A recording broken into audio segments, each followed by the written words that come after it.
Es uno de los temas, Agustina, de la semana, el dólar que va y viene, los datos de la inflación, y está Javier Milei con nosotros. Hola Javier, buenas tardes, gracias por este contacto. ¿Qué tal, Hugo? ¿Y qué tal, Agustina? Siempre es un gusto hablar con ustedes. ¿Lo peor está por venir o lo peor ya pasó, Javier? No, lo peor está por venir. Vos mencionabas, Hugo, el tema de la inflación. Mirá, la inflación no es solo que el dato de octubre es muy malo, que 3,8% anualizado estás en niveles del orden del 60% anual. Si vos tomás la inflación de alimentos anualizada está en torno al 80%, y si tomás otros rubros ya están arriba del 90%. Y la realidad, lo peor de todo, es que cuando vos mirás también la serie, después de esos 2 meses seguidos que se tocó el 1,5, la inflación empezó a rebotar y empezó a subir. Y tenemos que tener en cuenta que hay cerca de un 30% del índice que está regulado, ¿sí?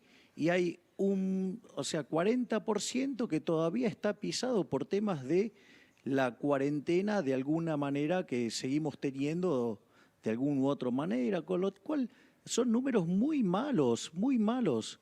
Por lo tanto, te diría, cuando vos corregís por esos efectos de las cosas que no se están moviendo en el índice, la inflación mensual verdadera estaba viajando al 10 mensual, y eso es 200 anual. Eso es una hiperinflación moderna, Hugo. Javier, Agustina Girón te saluda, gracias como siempre por hablar con Sí, nosotros. Agustina, por favor. Lo decíamos recién, ¿no? Los números de octubre fueron los peores del año hasta el momento. ¿Qué debería hacer el gobierno para evitar que esos números sigan empeorando? Bueno, en principio Argentina está en una situación tan delicada que el programa de corto plazo no puede diferir del programa estructural o de largo plazo, por decirlo de alguna manera. Vos ahora te encontrás en una situación tan límite donde Argentina lleva metiendo parches tras parche. Entonces, si Argentina, digamos, ya no tiene más chances de tirar la pelota para adelante, por lo tanto, inexorablemente tenés que hacer buena política económica, y hacer buena política económica tenés que enfrentar un conjunto de reformas. Hay 3 que son básicas para que la economía empiece a crecer, que es la reforma del Estado. Para poder bajar impuestos vas a tener que bajar el gasto público. Claro. Por otro lado, vas a tener que modificar el sistema laboral hacia adelante. No puedes tocar los derechos adquiridos, pero como tenés más de 6 millones de personas que están fuera del sistema, tenés que hacer algo con el tema laboral. Y por otra parte, vos, digamos, una vez que haces esas 2 reformas, podés empezar a competir, ¿sí? A abrir la economía. Eso lo que va a hacer es que vos durante muchos años vas a poder tener una fuerte tasa de crecimiento. Y eso después te permite abordar otro tipo de reformas, por ejemplo, hacer bien la reforma previsional, ¿sí? Para que vos arregles el agujero fiscal que te genera, que son 3 puntos del PBI y creciente, sí, pero sin afectar los derechos de los jubilados presentes. Y bueno, digamos, tenés en la segunda generación también tenés la reforma de la coparticipación, donde debería ser eliminada. Deberíamos volver a la idea original de Alberdi de la correspondencia fiscal, ¿sí? Y bueno, y después ya tenés las reformas de tercera generación, como ser la reforma en temas de educación y temas de salud, y ni que hablar en los temas de seguridad. ¿Qué opinás de la gestión de Guzmán, que ahora parece más acorde al fondo, dispuesto a hacer un ajuste? Digo, no hay más IFE y algunas otras medidas que son contradictorias con lo que decía hace algún tiempo. Bueno, nosotros hemos sistemáticamente sostenido que era un muchacho muy poco serio, no solo que no estaba a la altura del cargo, sino que era profundamente contradictorio. Recordemos que cuando arrancó, él dijo que no iba a hacer un ajuste, ¿sí? Y al poco tiempo mandó un ajustazo con impuestos de casi 2 puntos del PBI, esperaba recaudar. Y cuando al Caradura le preguntaron por eso, él dijo que efectivamente no había ajuste, porque no se tocaba el gasto público. Entonces, lo primero que hay que comprender es que, digo, él es muy funcional a la oligarquía política. Ajá. Es parte del problema de Argentina. Es decir, él no ve un problema en el gasto público. Es decir, para él es ese tipo de economistas que el gasto público es intocable y que siempre, digamos, o sea, mira, había una frase de Ronald Reagan que era genial. Vos cuando en el sector privado te equivocás y gastás de más, quebrás. Cuando vos estás en el Estado te pasa la factura. Y este pibe, ¿me entendés? O sea, vive pasándole la factura de sus errores al sector privado. De hecho, fue un desastre lo que hizo con la deuda, porque terminó pagándole a los acreedores lo que los acreedores querían. Recordemos que cuando arrancó la negociación, él ofrecía 38, 39 y los acreedores pedían 55. Tardó casi 8 meses para ofrecerle 54,80. O sea, perdió un montón de tiempo, eso fue muy grave, pasó, digamos, además en el medio estaba el tema del coronavirus. Y entonces, y además hay muy interesante lo que vos decís, Hugo, porque muestra la depravación de la oligarquía política y muy especialmente la de este gobierno, ¿no? Correcto. Porque vos fíjate, porque, digamos, espérame ellos no que tienen sumo a Luis problemas. Majul, así seguimos con Sí, el análisis, claro. Javier. Buenas noches, Luis. Hola, buenas noches, Agustino. Buenas noches, Hugo. Buenas noches, Javier Milei. Gracias por estar. Mira, yo te propongo que termines de redondear esto. Después nos despedimos de Especial Domingo y la seguimos en La Cornisa, que tenemos un programa muy potente y veo que estás calentando motores, ¿sí? Pero termina con la idea, Javier, dale. Es que a mí me parece una depravación, ¿sí? Fíjate lo que estuvo haciendo este gobierno. Ahora, digamos, o sea, va a sacar el IFE. A ver, en cualquier parte del mundo todas las asistencias que se dieron fueron transitorias. Ahora, ¿pero por qué fueron transitorias? Porque las cuarentenas fueron cuarentenas razonables en términos de tiempo, en términos de profundidad. Argentina tuvo, aun cuando se le avisó al presidente que esto era una aberración, hicimos la cuarentena más larga y más profunda del mundo. ¿Por qué el resto del mundo puede recortar estos programas? Porque el mundo se está recuperando en B corta. Ahora Argentina empezó a hacer una B corta, pero el brazo derecho se le amputó. ¿Por qué se le amputó? Porque la cuarentena tan larga y tan profunda llevó a la quiebra a muchísimas empresas, destrozó 3,6 millones de puestos de trabajo. Entonces, ¿cuál es el problema? Si ahora además le vas a quitar el IFE a la gente, digamos, estás generando las bases de un estallido social. Ahora, Javier, entonces vos decís que hay que mantener el IFE, aunque genere más emisión, y hay que mantener también los programas de ATP, aunque genere más emisión. No, lo que yo digo es que para darle contención a esa gente deberían haber hecho lo que se debería haber hecho desde un primer momento, que es recortar otras partidas que no han querido recortar, básicamente porque de ahí roban, Luis, ese es el punto. A ver, lo voy a decir claro, está el estudio del BID y no me voy a cansar de mencionarlo. La ineficiencia técnica en el peor región del mundo es América Latina con 4,4% del PBI. Argentina tiene 7,2%. Mirá si no podrían haber tocado de ahí. Y no solo eso, sino que además de esos 7,2, 5 puntos son de robo. Entonces, digo, deberían haber dejado de robar para dar justamente estos programas. Ahora que quebraron al sector privado, que dejaron un tendal de empresas en el aire, digamos, que dejaron un desempleo enorme, porque el verdadero desempleo no es 13%. Cuando uno corrige por el efecto desaliento, el verdadero desempleo en Argentina 29. es 30%.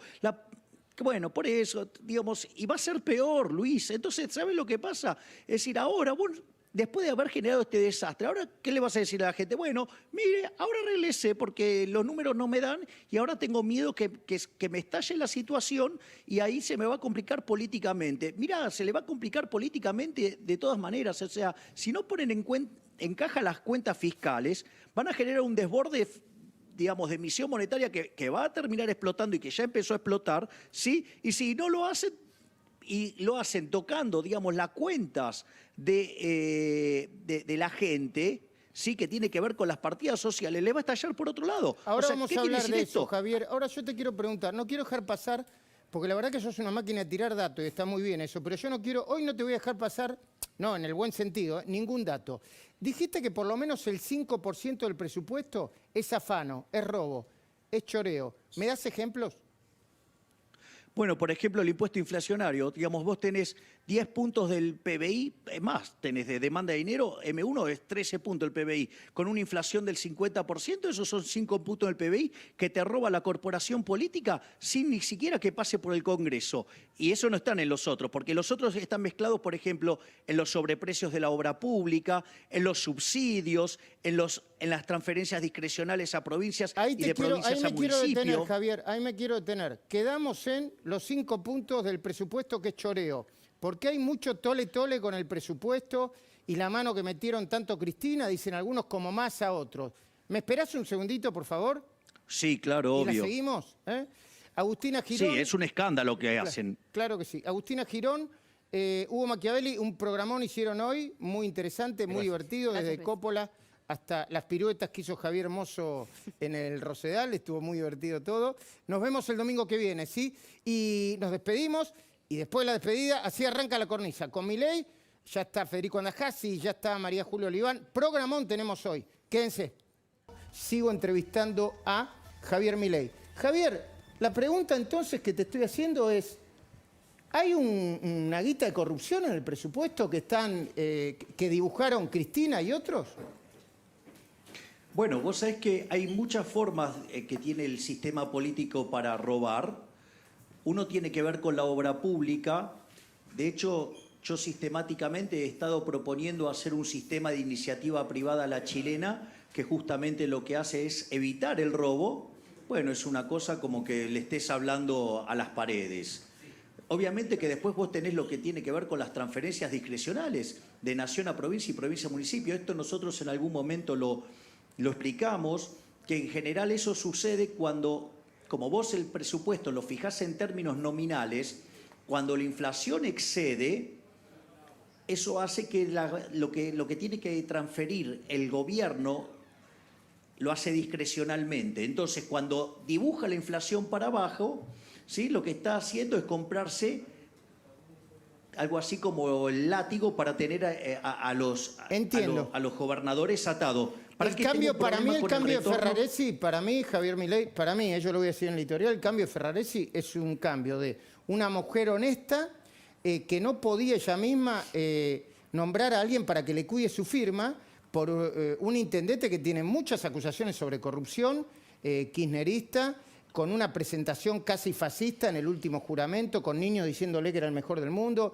A mí me parece un escándalo, ¿eh? No, claramente es un escándalo, pero a ver, este gobierno, digamos, o sea, no nos sorprende nada. Este gobierno ya tiene una historia, digamos, sobre robar y ya sabemos la historia de la jefa de la banda, así que mucho no hay que agregar acá. Lo que podríamos discutir es, digamos, si a vos te parece, el nuevo desastre que quiere causar Argentina, que puede terminar de destruir a la economía argentina definitivamente. ¿Y cuál sería el nuevo desastre? ¿Con qué? A ver, ¿con el nuevo acuerdo de fondo, con los ajustes, con el presupuesto? ¿Con qué últimas medidas?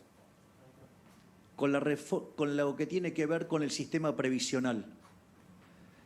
Hay que tener en cuenta, esto es muy importante porque esto afecta al ahorro de la economía, por ende afecta a la inversión y por ende afecta el crecimiento a futuro, y lo que va a hacer es multiplicar la pobreza como nunca en la historia argentina, cosa que ya empezó a hacer. A ver, Argentina tenía el sistema previsional, el que lo destruye originalmente es Perón, yendo a un sistema de reparto copiado básicamente del sistema de Alemania, que era una estafa, ¿no? ¿Por qué? Porque en realidad el sistema ese era que a vos te prometían jubilaciones a los 65 años y la expectativa de vida era de 40. Entonces, ¿qué hacían? Se la gastaban toda. Bueno, eso terminó de colapsar a fines de los 80, durante el gobierno de Alfonsín, a los inicios del gobierno de Menem, y eso generó una reforma del sistema previsional que fue hacia el sistema de capitalización. ¿Qué pasa? Cuando las cosas se estaban normalizando, como el señor Néstor Kirchner era un piromaníaco del gasto público, le gustaba gastar, en el 2007 trató de nacionalizarlo, volver a tener el sistema de reparto. El 90% de la gente que dijo que no, entonces apareció Vudú, y ¿qué hizo? Le regaló la reforma del sistema previsional, que fue, nos metieron de vuelta a todos en el sistema de reparto. A partir de ahí empezaron a gastar discrecionalmente en cualquier cosa y empezaron a destrozar el Fondo de Garantía de Sustentabilidad. Digo, un gran emblema de ese destrozo, por ejemplo, fue Bocio, ¿no? Que andaba por todos lados jactándose de que hacía rendir ese fondo 16% cuando la inflación promedio fue del 30%. Es decir, un desastre. Entonces, eso quiere decir que de donde vos tenías que sacar fondos, por ejemplo, digamos, generaba pérdida en términos reales. Pero a eso le tenés que sumar las aberraciones que hizo Cristina. Por un lado, casi duplicó la cantidad de jubilaciones, dándole jubilaciones a gente que no hizo aportes. Cuando vos tenés un sistema de reparto y hay una torta y vos tenés para repartir ahí, si vos ponés más manos, bueno, las porciones cada vez van a ser más chicas. Y como eso no le alcanzó, además, si vos te acordás, Luis, se mentía la inflación en Argentina durante el kirchnerismo. ¿Cómo no me voy a acordar? Entonces, ¿qué es lo 2006? que pasó? Exactamente. Entonces, ¿qué es lo que pasa? Ante esa situación, ¿qué es lo que hizo el kirchnerismo? Creó una fórmula que servía para esquivar el tema inflacionario. Entonces lo pusieron en función de la recaudación y en función, ¿sí?, de los salarios. Y eso generó, durante los últimos 4 años del kirchnerismo, pese a que el PBI per cápita en Argentina cayó, las jubilaciones subieron 20% en términos reales. ¿Qué es lo que terminó haciendo Cristina Fernández de Kirchner? Quebró el sistema previsional y genera un déficit de 3 puntos del PBI creciente en el tiempo. Y si vos no modificás eso, vas a destrozar la economía porque vas a destrozar el ahorro, no va a haber inversión, ¿sí?, digamos, y no va a haber crecimiento y por ende va a haber más pobres. Ahora, eso lo trató de corregir el gobierno de Macri, ajustando la fórmula, y terminó con 14 toneladas de piedra en el Congreso, y ahora quiere volver a la misma fórmula. ¿Sabes lo que van a hacer? Van a destrozar la economía. Esa reforma va a destrozar la economía. Bueno, y luego está el tema de que aún así hay un ajuste para todos los saberes jubilatorios, que aún así hay un ajuste en los subsidios y tarifas. Pero esperame un segundito, Javier, porque quiero compartir esto con vos. Sí. El gobierno está haciendo 3 ajustes que después yo voy a tratar de explicar en el editorial. Un ajuste premium, un ajuste para la clase media, muy fuerte para la clase media, y un ajuste para los que menos tienen, para los jubilados. Pero es un ajuste brutal. Ahora, ellos ajustan para gastar más, porque vos mirás el presupuesto y es para gastar más. Nosotros pagamos, pero la clase política no se ajusta. ¿Me esperás un poco, Javier Milei, que voy a saludar a otro Javier? Sí, claro. Javier Mozo, buenas noches, ¿cómo va? Luis, buenas noches. Vení de la Julia y calle, estás Federico. un poquitito despeinado, ¿no hay ¿En problema? serio? Sí, sí, Bueno, no hay problema. estamos- No hay problema. Entre Milei y vos vamos a... Estamos iguales los Javier. Adelante, por favor. ¿Te acordás que el año pasado presentamos un informe sobre los senadores, el gasto del Senado, la cantidad de asesores, etcétera, etcétera? Bueno, se nos ocurrió, de acuerdo a una Perdón, información... no es antipolítica, ¿eh? Es ponerle costo a la política, que es distinto. La política no puede tener un costo infinito, como nada puede tener un costo infinito. Adelante, Se Javier. nos ocurrió hacer un informe con respecto a información que nos llegó. Entonces decidimos ver acerca de la legislatura de Santa Fe. Pregunta, ¿por qué por qué elegimos a la legislatura de Santa Fe y a la legislatura de la provincia del Chaco? Y porque son De las más- de las más que caras. más, claro, de las que más gastan, por llamarlo de alguna manera. Por ejemplo, la legislatura de Santa Fe, Luis, tiene 1.472 empleados. La Cámara de Diputados está compuesta por 50 personas, 50 diputados, y tienen un presupuesto anual de nada más ni nada menos que 3.220 millones de pesos. Ah, bueno. Perdón, mirá la cara de Milei. ¿Qué pasa, Javier? Tremendo, ¿eh? 3.200. No.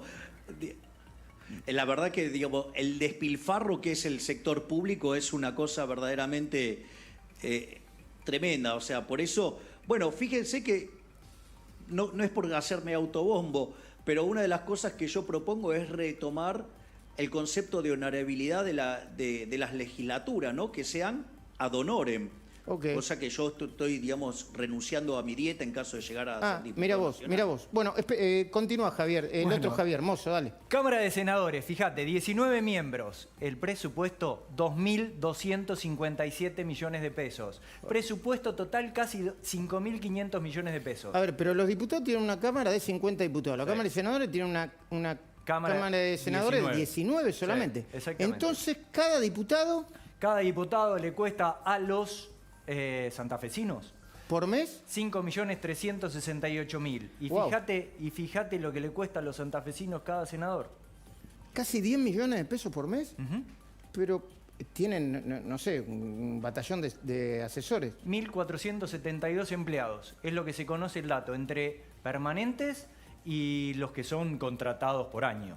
Bueno, a ver, esto tendrían que explicarlo, ¿eh? Yo no voy a decir, che, mirá, porque después parece que efectivamente quizás es su trabajo, quizás promulgan leyes que son espectaculares para la provincia y para la República Argentina, no sé. Vamos a hablar de este tema. Vamos a Se pasar ríe Milei. pasar a otro dato. Fíjate, la dieta de cada senador en bruto, sin los descuentos, 300.000 pesos. Sí. 300 lucas. No, se le descuenta Eso- de bolsillo. Eso, 300.000 menos los descuentos le quedan Ajá. 140, 180, de acuerdo a la antigüedad aproximadamente. Cada uno, esto es interesante, no porque lo anterior no lo fuese, ¿no?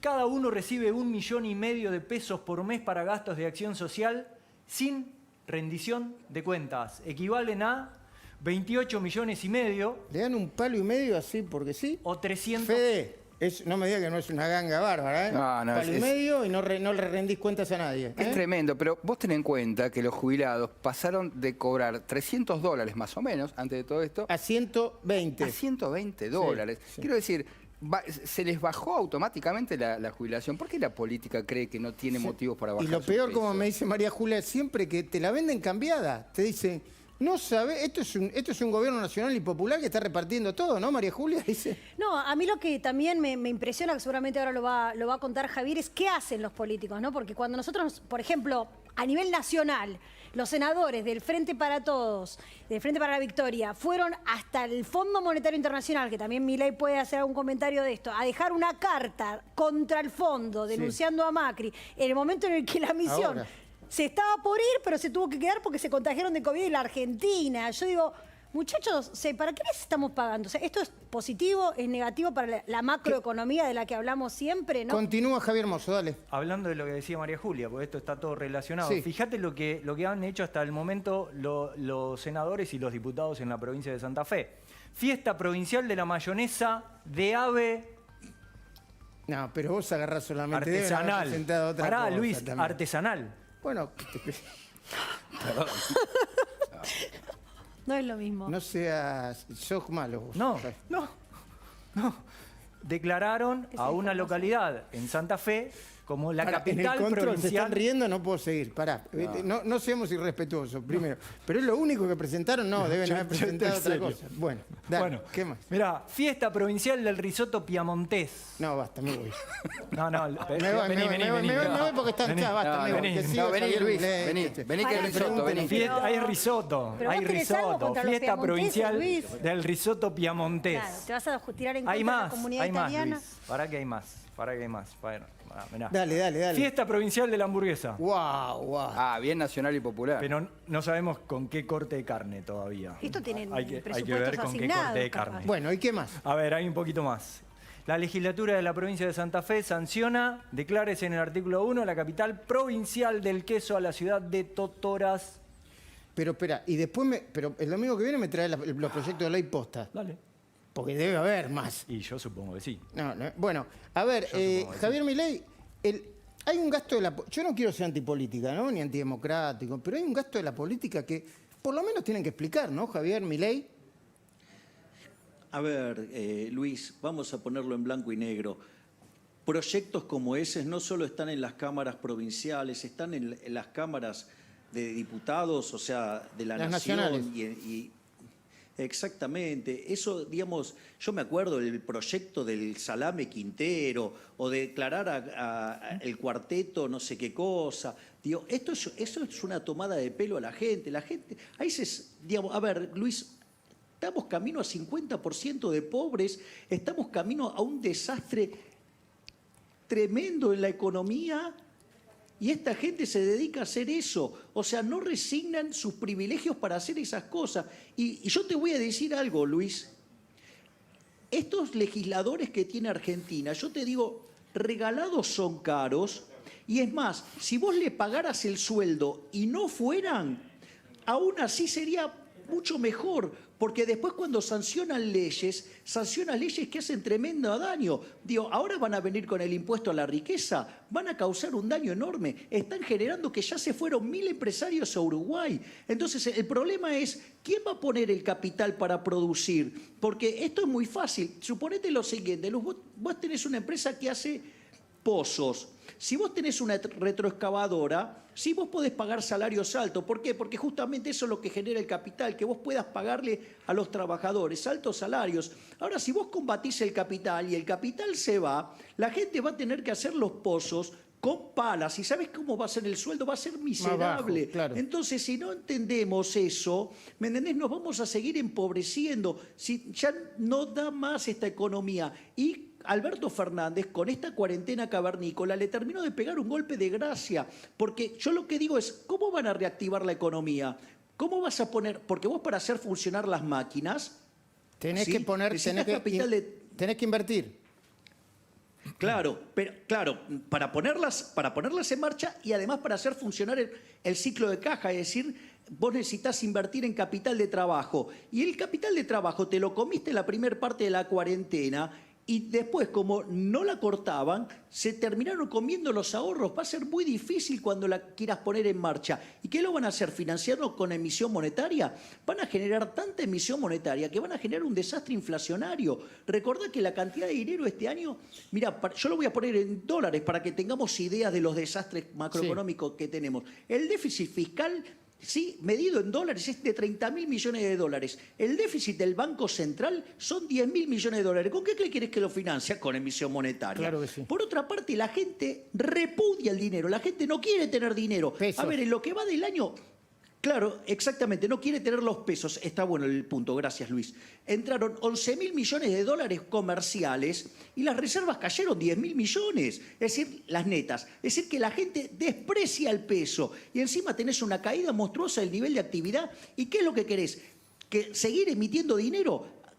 Bueno, ¿por qué crees que sube el dólar? Porque están viendo ese desastre. Porque cuando vos tenés un desequilibrio monetario de esas características, cae el poder adquisitivo del dinero y todos los precios expresados en unidad monetaria suben. Entiendo. Bueno, el dólar es un precio más. ¿Te puedes quedar ahí un segundito, Javier Milei, si no estamos Pero obviamente, abusando de tu tiempo un fin de semana? Terminá con es un placer para mí. Bueno, termina con el informe, Javier, por favor. Acerca de la perpetuidad de los funcionarios. Hay un senador provincial en Santa Fe que está desde el año 91. Ah, mira vos. Salvo 4 años desde ahí, desde el 91 para acá. Después Dale, estuvo- legislatura del Chaco, vamos. Fíjate lo que son, 32 diputados, presupuesto 3.292 millones de pesos. Cada diputado cuesta 8.570.000 pesos por mes. Tiene 64 empleados cada legislador, por llamarlo de alguna manera, porque son una recontra 2.048, pyme, ¿no? 2.000, ya lo creo, 2.048 empleados que tiene la legislatura chaqueña. Muy bien, ¿algo más? Sí, un agradecimiento Dale. breve porque mucho nos colaboró con esta información. Guillermo Lanfranconi es un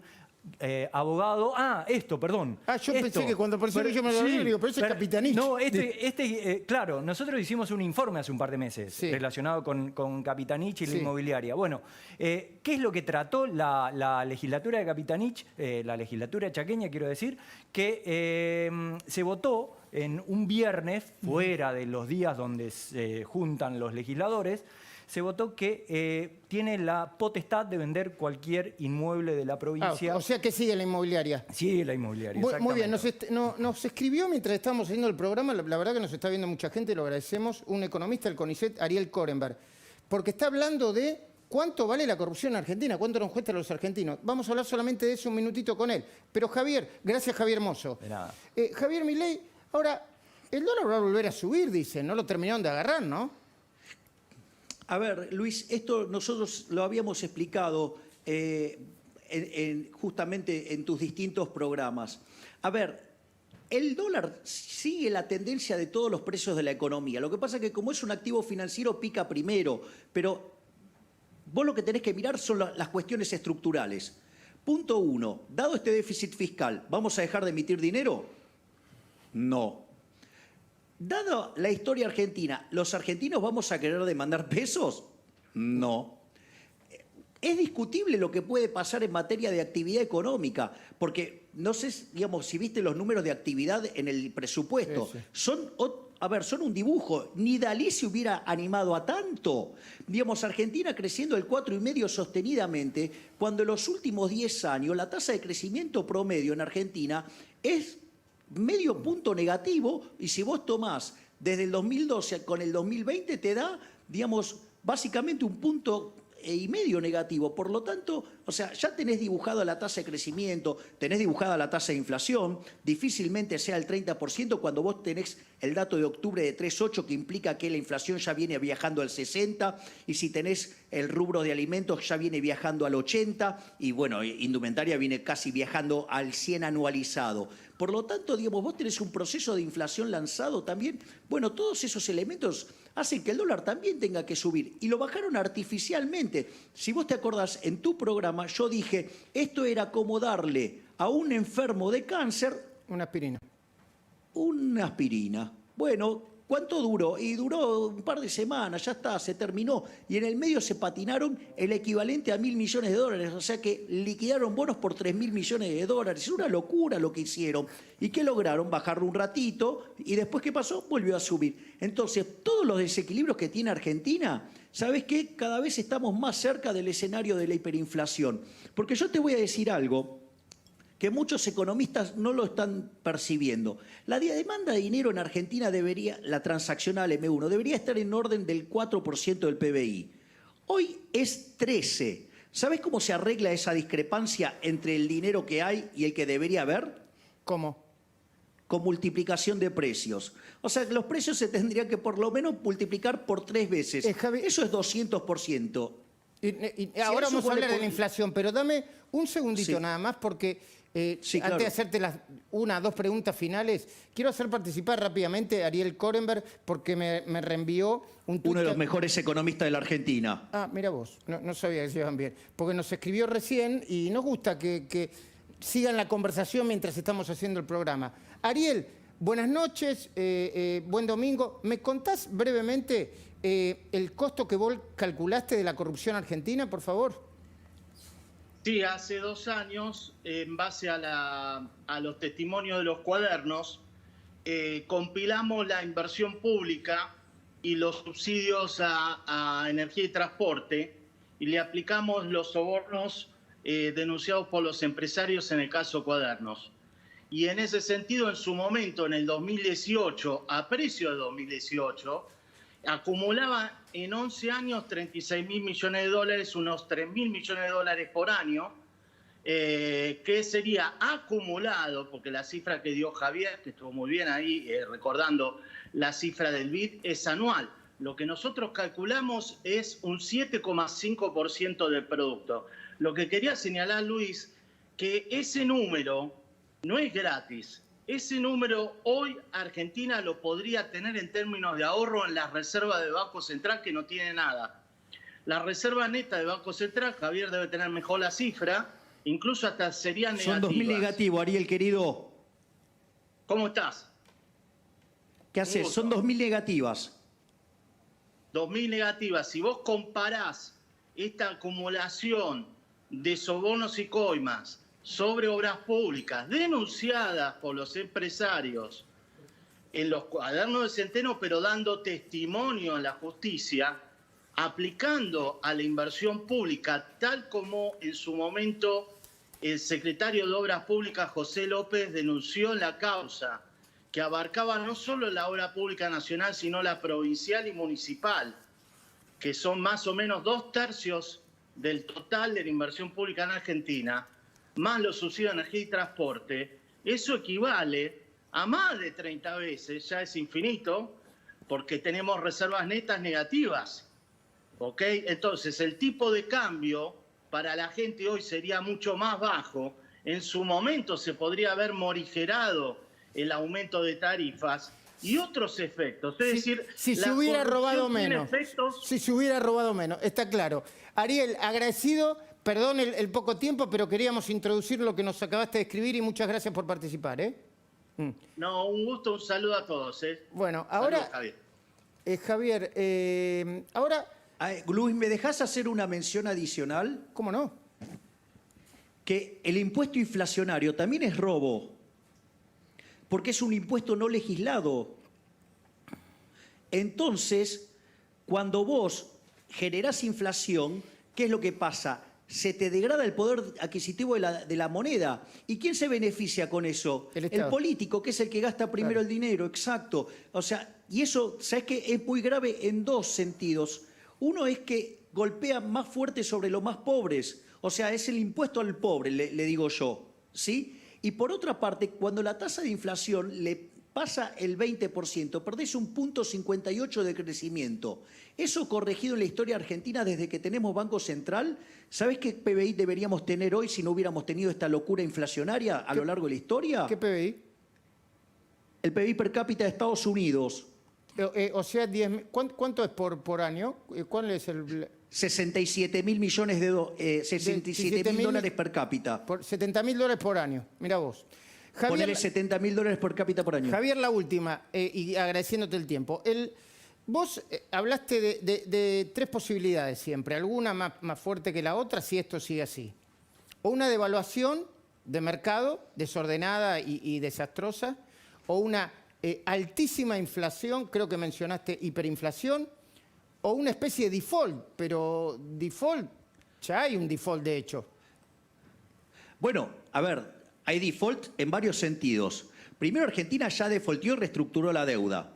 Argentina, de hecho, no puede pagar la deuda con el Fondo Monetario Internacional. Por eso está pidiendo un crédito de facilidades extendidas, que implica hacer un conjunto de reformas estructurales que este gobierno claramente no está dispuesto a hacer. Con lo cual, ahí ya tenés un riesgo, digamos, que estamos a punto de explotar. Por otro lado, la reforma previsional que está impulsando el kirchnerismo, o sea, va a generar un desastre. O sea, porque más allá de lo que pueda pasar coyunturalmente, que es una discusión que yo, digamos, o sea, en una situación, si se da lo que dice el gobierno, que hay un rebote, ¿sí? Y que el salario real crece al ritmo de ese rebote, te aviso que el sistema empieza a colapsar y te explota por otro lado. Y la realidad es que una hiperinflación moderna es 150%, porque pensá esto, Argentina tenía 50 veces más inflación que América Latina en los 80. Sí. Hoy América Latina tiene 3% de inflación. Multiplicás por 3, te da 150. Entonces, si vos tenés, ya que el índice viene viajando al 60, tenés alimentos viajando al 80, tenés indumentaria viajando al 90, cuando vos corregís por la parte no regulada, venís viajando arriba del 200%. Y encima tenés un problema, que el año que viene vas a duplicar la cantidad de dinero. Y además, tenés el triple de dinero que el que deberías tener normalmente. Eso te da que por lo menos el índice de precios, en una situación donde la gente se asuste y corra contra el sistema financiero, los precios se te pueden multiplicar por 6, o sea, una inflación del 500%. Gracias, Javier Milei, por este momento, por este contacto. Muchísimas gracias. Por favor, es un gusto enorme y un abrazo grande a todos. Muy bien, y como nosotros en la CONICET nos gusta unir una cosa con la otra, y venimos insistiendo con esto, para nosotros uno de los temas más graves que implican la pandemia es la educación. Lo viene diciendo María Julia Oliván.